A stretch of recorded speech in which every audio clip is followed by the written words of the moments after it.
बड' लेटेस्ट आपडेटआव बयखौबो बरायबाय। दिनैनि रादाबखौ फरायदों आं प्रमद खाख्लारि। गिबि निउज आपडेट दङ। गंसे बर' नखराव माइ बाख्रि आरो न' सिफायनानै सिलिंखार खालामदों हाग्रानि मैदेरा।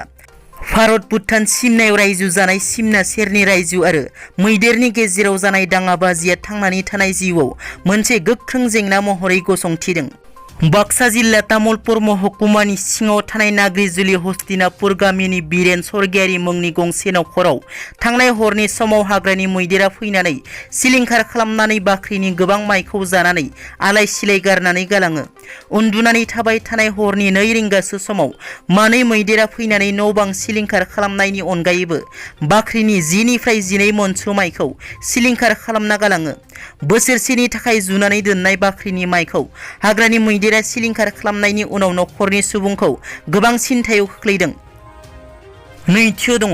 गोनोखोनि मुगा एबा 21 जौथायावबो माखासे गामि ओनसोलाव रायजो जाग्रा सुबुंफोरा दाबो खोमसि फोथायनायखौ गारनो हायाखै। बे खोमसि फोथायनायखौ लानानैनो थांनाय हरनि 9 रिंगा 45 मिनिटसो समाव चिरां जिल्ला रुनिखाता थानानि बेन्दोङाव थानाय खुंगिरि गामिनि 60 बोसोर बैसोनि बालिमार्दि मुंनि आइजोखौ दायनि साजायना बुथारना दोननायखौ लानानै ओनसोलनाङैनो दुंहाव थासारि सोमजिदों होनना बे गामिनिनो थागिबिफोरा मिथिहोदों। लोगोसे बे जाथायनि खौरांखौ खोनानाय लोगो लोगोनो रुनिखाता पुलिस थानानि असिया गावनि हानजाखौ लानानै जाथायथिलिसिम सहैयो आरो गोथै देहाखौ रुनिखाता पुलिस थानासिम लाबोयो। बे जाथाया माबोरै जामारदों रोखायै मिथिनो मोननाय जायाखै। बे जाथायखौ सोराङाव लाबोनो थाखाय गोख्रों नायबिजिरगासिनो दं आरो दासिमाव गुबै दायनिगिरि एबा रावखौबो हमनो हानाय जायाखै। बुथारजानाय आइजोनि गोथै सहखौ पस्टमर्टम खालामनो थाखाय देहा फाहामसालिसिम लांनाय जायो। थामथियाव दङ। बिटिआरनि लेङाइ गाहाय खुंगिरि गबिन्द बसुमतारीनि बेरफ्रुसार बिबुंथि। हाग्रामा महिलारिया NIA खौ गिनानै BJPनि आथिं हमगासिनो दं। हाग्रामा महिलारिनि BPF हानजाया जेबो थांखि गैला।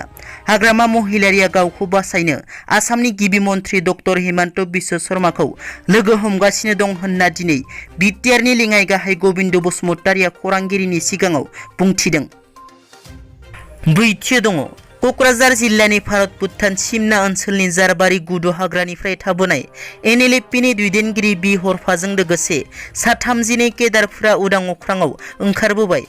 थांनाय 22 जुलाइ खालारखालि सरकारजों गोजोन सावरायलायनो NLFPनि गाहाय M बाथाजों लोगोसे गुबुन गुबुन बिबाननि दैदेनगिरिफोरा उदालगुरि जिल्लायाव ओंखारबोनायनि उनाव थाबोनाय लिडार आरो केडारफोरा दिनै नैथि खोलोबआव ओंखारबोयो। बि हरफानि दैदेननायाव क'क्राझार जिल्लानि जारबारि हाग्रा ओनसोलनिफ्राय ओंखारबोनाय सा 32 NLFPनि सोद्रोमाफोरा आखायाव आइजें आइला सिलाइ लानानै ओंखारबोनाय जोहोलावफोरखौ ओनसोलनि थागिबि रायजो राजाफोरा आर'नाइजों दुंब्रुयै बरायदों। मख'नो गोनांदि सानजौफुनि 12 रिंगायाव गुदु हाग्रानिफ्राय ओंखारबोनाय NLFPनि लिडार आरो केडारफोरखौ पुलिसआ क'क्राझारनि सान्दामारियाव थानाय डिजिनेटेड केम्पआव लाबोयो।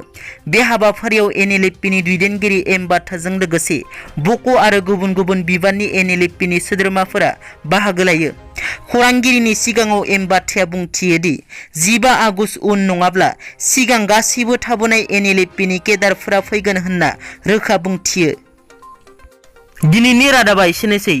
नोंथांमोना जुदि आंनि चेनेलखौ दासिमबो साबस्क्राइब खालामाखै अन्नानै साबस्क्राइब खालाम। गोजोन्थों।